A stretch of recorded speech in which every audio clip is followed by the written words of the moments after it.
Gigi Blankies proudly presents Musings with Steve and Teresa. They're here to enlighten, entertain, and inform about issues they think are important. They want people to think about how positive actions make positive people.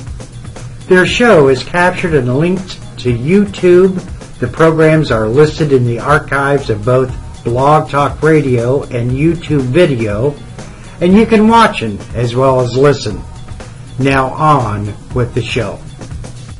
Hello everyone, welcome to Blog Talk Radio. Our show is captured and linked to YouTube. The programs are listed in the archives of both Blog Talk Radio and YouTube as the Musings with Steve and Teresa, and links can be found on our Facebook page. You can watch as well as listen. And strangely enough, we refer to our efforts as Musings with Steve and Teresa.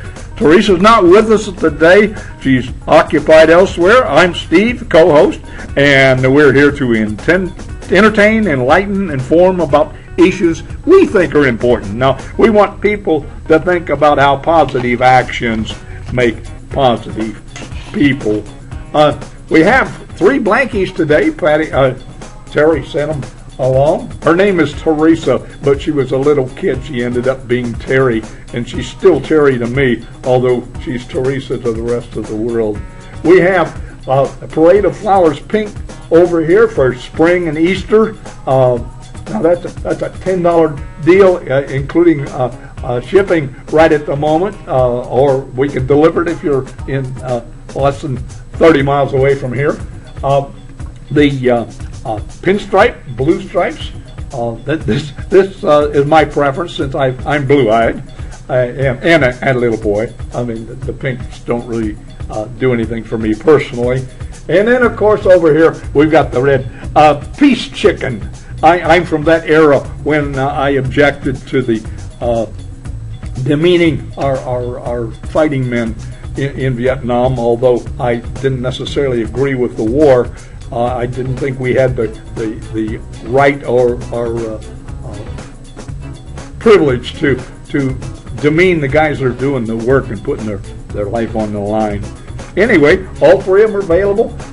We'd like to get them right out to you, so give us a call or look on the Facebook and buy a blankie. Now, we wanted to talk a little bit today about the things that Terry said to me. She said, I want to talk about Mick Jagger. And then, of course, she can't be here. So basically, if you didn't see it, Mick Jagger's wife and mother of three children want him to buy these 30-year-olds residences, houses, since he's got $30 million. And his point is that's not part of my responsibility as an adult. I raised you up to be able to be responsible, get your own house type thing. The older daughter, who's from the first wife, Jade, owns a jewelry store and told the newspaper, I was never a trust fund child. Dad's got a healthy attitude towards work. You have to look after yourself. In the same line, Warren Buffett refers to the riches of having a rich parent as the lottery of the womb. So if you choose a rich parent, he's supposed to take care of you all your life. And Nick says, no, I'm supposed to get you up so you can take care of yourself. And that's something that I agree with after I read it. In my own case, I was told my kids, I said, after you've done all of the things that you know that you need to do and take care of yourself, and you still need help, come over and ask, and I'll probably help you, but I don't have to. Your responsibility is to yourself to take care of yourself. And yay, Mick Jagger, you did something right anyway. Well, anyway, I'm the generation before Nick. The NASA announced that Mars could have hosted life on its surface, and the Curiosity Space Adventure has drilled down into the rock, and they've got analysis and pH readings that indicate that there could have been life, and resulting from having water and oxygen. And the powder from the drill was a green color. It was not highly oxidized, and the means that if there were organic material present here, it would have been preserved. The sample had between 20 and 30% type of clay called smectite, which forms in the presence of water.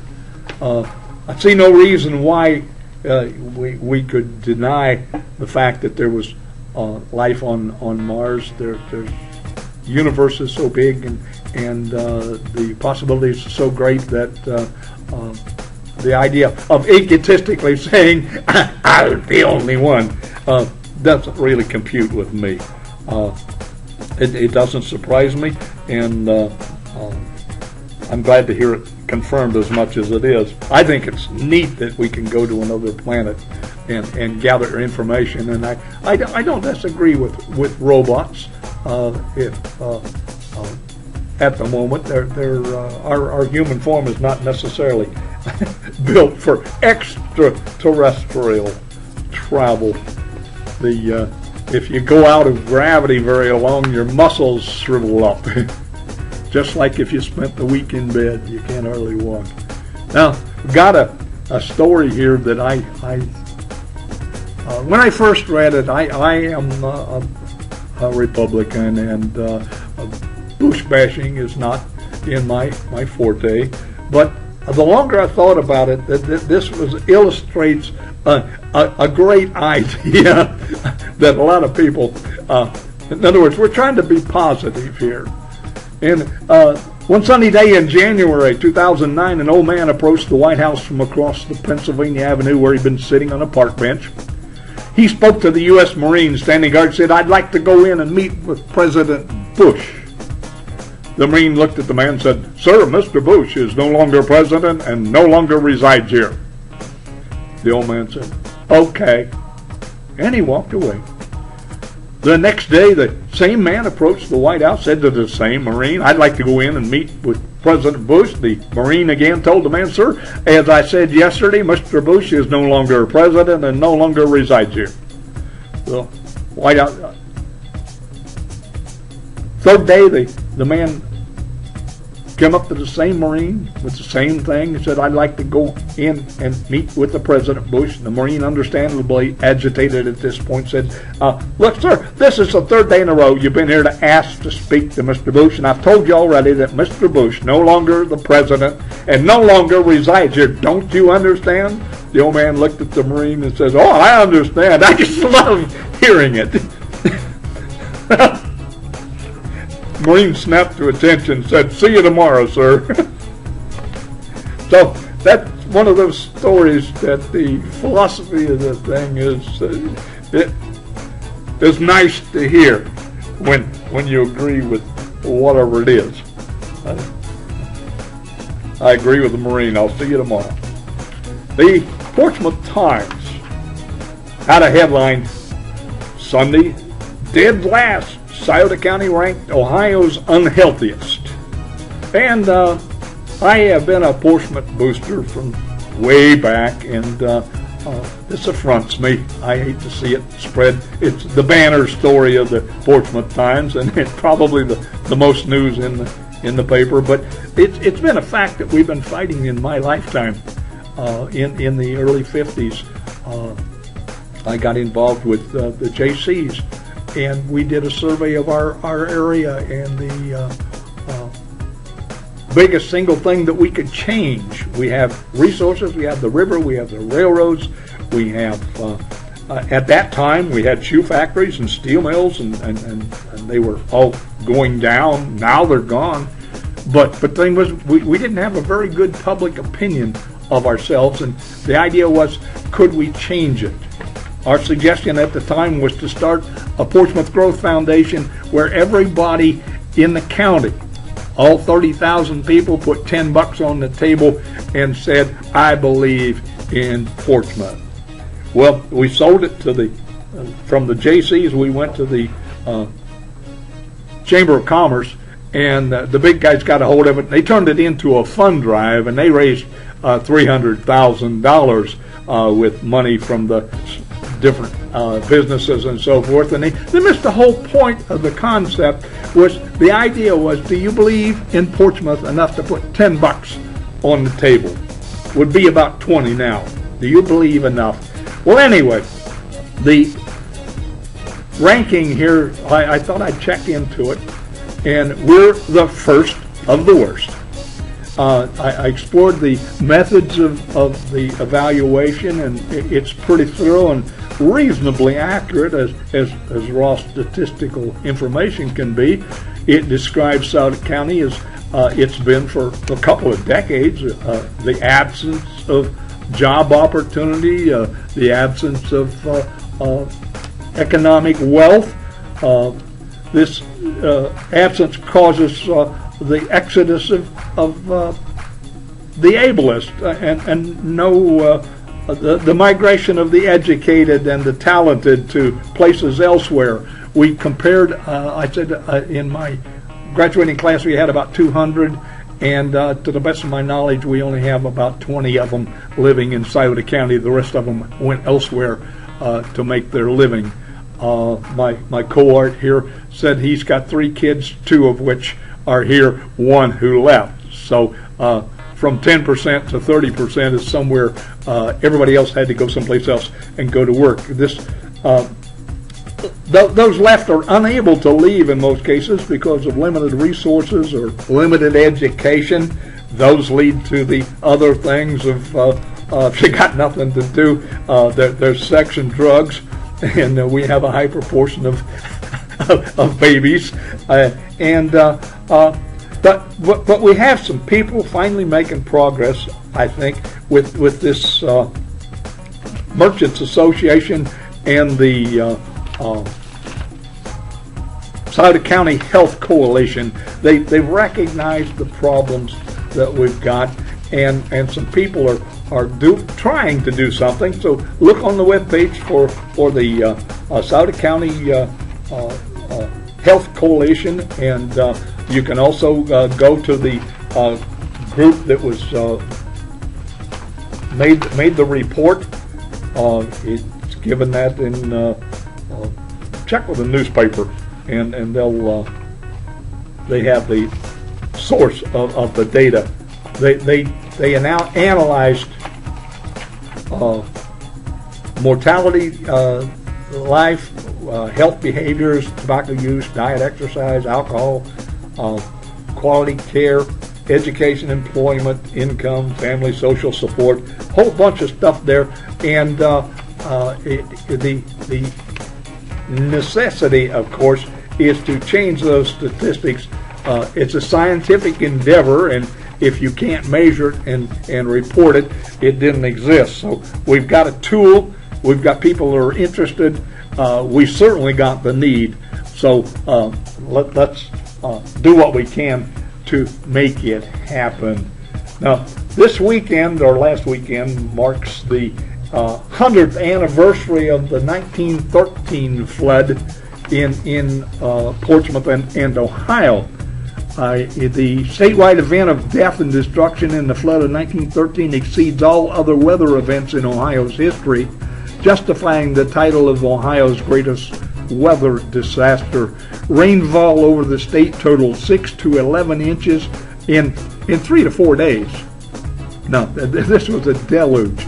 The flood killed 123 people in Dayton, on the Miami River. There were about 100 deaths in Hamilton, where the water was 10 to 18 feet deep in residential areas.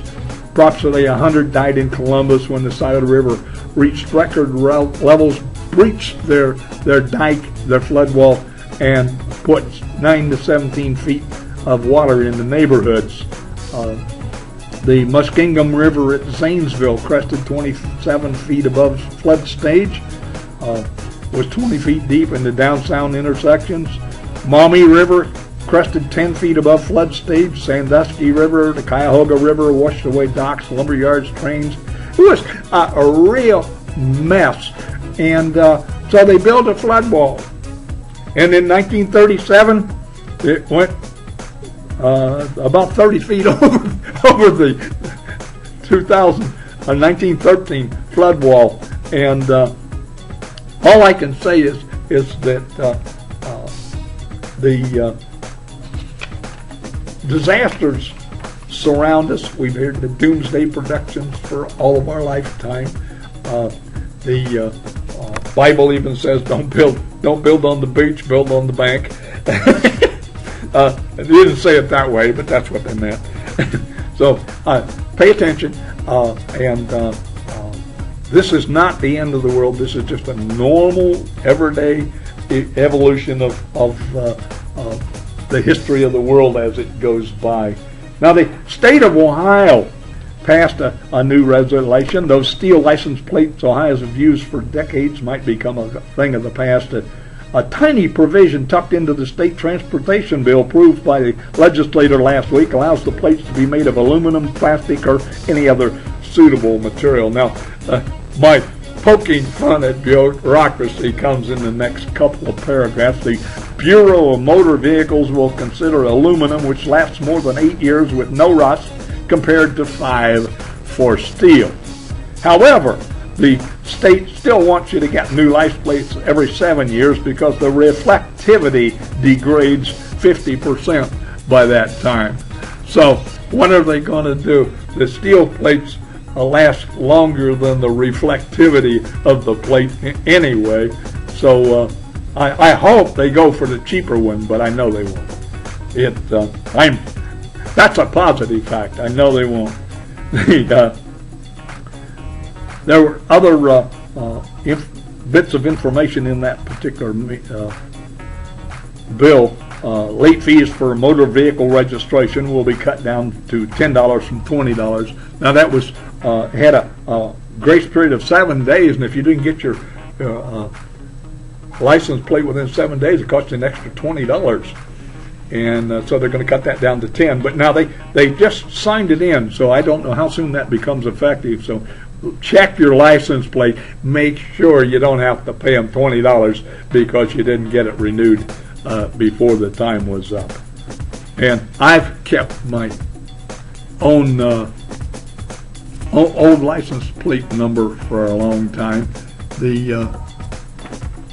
It's one of those things that falls in the realm of personal responsibility. One of my stories here from there, where it went.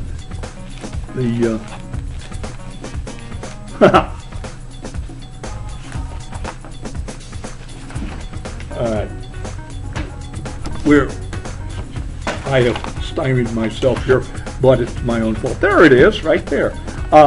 You know how important exercise is as we grow older. Here are a few suggestions, and it's told in the first person. I started by standing outside behind the house and with a 5-pound potato sack in each hand. Extended my arms straight out to my sides, hold them there as long as I can. After a few weeks, I moved up to a 10-pound potato sack, and then 20-pound potato sack, and I finally got to where I could lift a 50-pound potato sack in each hand and hold my arms straight out for more than a full minute. Next, I started putting a few potatoes in the sack, but I'd caution don't overdo this part. I'm for him, by golly. That was a good shot. And incidentally, this weather now is the bird weather. And last weekend they had a bird watching thing in northern Ohio. Well, they had it all over Ohio, but they only reported it from northern Ohio. The Kirtland warbler is found up around the Lake Erie, and it's been one of them that they've been watching. There was a picture in the travel section of the Columbus Dispatch of a row of people standing out in the cold looking at the birds with binoculars, and actually the bird watching is part of it, but they do count them And the week will actually be held over 10 prime bird watching days from the May 3rd through the 12th. The Maumee Bay State Park Lodge will be staging site festival tours, seminars, social special events, and birders marketplace. Also mentioned that they're trying to build kestrel. A kestrel is a black and white winged red-tailed hawk, and it's about a little bit bigger than a crow, but they've been on the decrease. It's a type of falcon in North America, and the Wyandotte County is building kestrel nesting boxes to replace the deforested periods that they're living in. Now, of course, their scavengers are hawks. They eat rodents and stuff like that. So the rodents are still out in the cornfield, so the kestrels need a place. The trees are down, so they're building boxes along the highway signs that to hope that the kestrels will nest in the particular box. And another thing that I found I thought was pretty interesting is a clay cuneiform cylinder has ties to a Persian empire, and what the Emperor Cyrus from the Persian Empire. Now, the Persian Empire was around, and they still want to be emperor of the world, so that's the source of some of our problems. But this is actually a newsletter that was sent out. It's the size of an American football, made of clay. It tells they proclaim a different style of ruling. This empire that's going to recognize different diversity, honor, separate traditions, and somehow hold it together. Cyrus reigned in 530 BC, and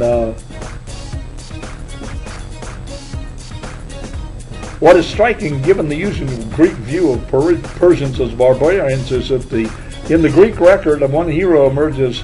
It's because both Jewish and the Greeks held him to be a hero. The cylinder's text shows why he was regarded so highly. Found in fragments in the ruins of the city in 1879, it programs that Cyrus is going to allow the people deported by the previous kings of Babylon to go home. They will take their gods that were confiscated, the temples that were confiscated, back to their towns and sanctuaries, and they are to rebuild their sanctuaries, and they are to pray to their gods, and in their temples to pray for the King Cyrus. This validates what was in the Hebrew Scriptures, and I find it quite interesting that particular concept. The man was a genius as far as handling people. He had a group of slave population that was getting unwieldy, I would imagine, because they conquered everybody in sight and took them over to Babylon, and they made slaves of them. And after a little while, unrest would be imminent. Now, rulers, that's what the basis of gun control is, the fact that the rulers don't want the subjects to have weapons. And they don't say it that way, but it's been down through time. And Cyrus says, hey, look, you guys go home, send me the taxes, build up your economies, and we're better off with you over there than we are with you in our slums and areas. Got a story here about the meteorites. There was one the other night that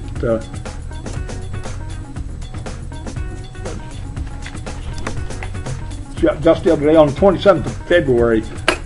Well, that's the wrong blurb, but anyway, somebody put on the internet, did you see that flash go by, that meteor? And I got to checking into it, and it turns out that there are, the definition of a meteorite fall is a meteorite that was visually recorded and then the pieces found. And going back from pre-1400 clear up to 2001. I've got the statistics here. There's 1,102 meteorites of record. Now, those were only the ones that they could, somebody saw come down, somebody found the piece from that falling down and then recorded it. They're on the internet, they're selling metal finders for people to go. There's a great number of metal fragments in across Lake Erie and Michigan and upper part of Ohio. And this is a story that I found in my research I thought was particularly interesting. On the 27th day of February in 1826, this guy discovered a comet, and he watched it and was able to predict its passing, and it returned in 1839 and 1846, and in 1846 this comet had split into two comets, and they were about as far apart as twice the diameter of Earth.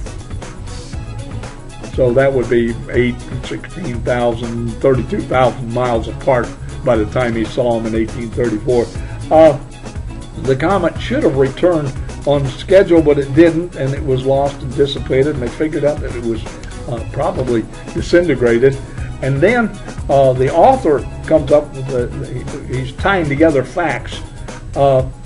The night of November the 7th, 1872, night watchers were startled by a sudden and very magnificent display of falling stars or meteors, which there had been no previous forecast.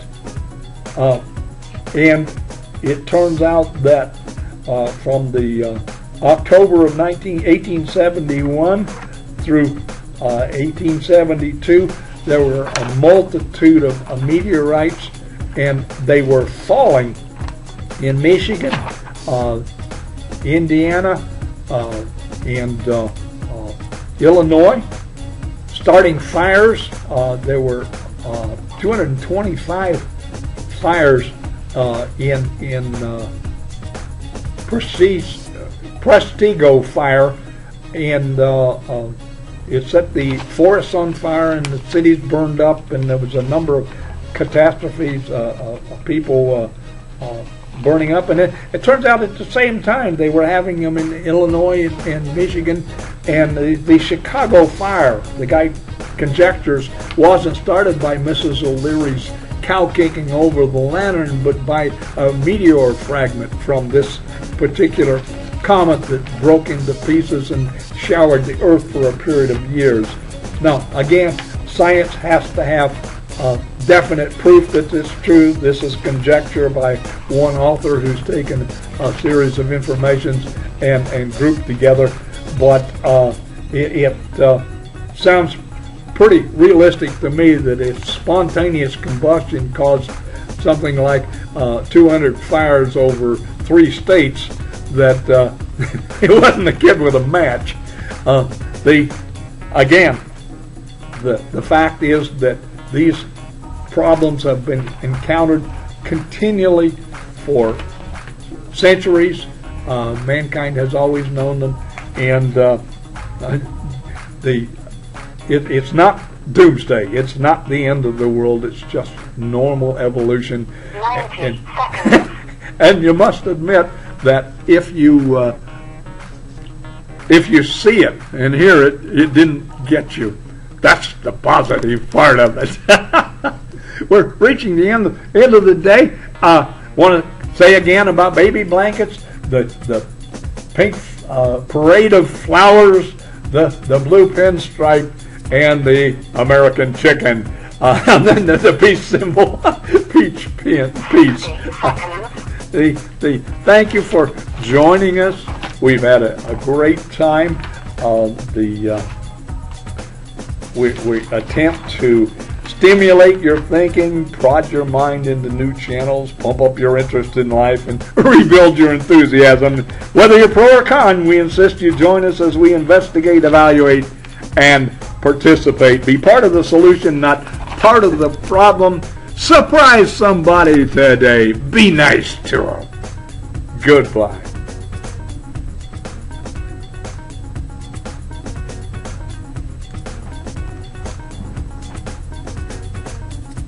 Gigi Blankies, thank you for listening to the podcast today. This program is archived at Blog Talk Radio, captured and archived for YouTube video, and linked to Facebook as Musings with Steve and Teresa. Think positive, be positive, live positive, and enjoy.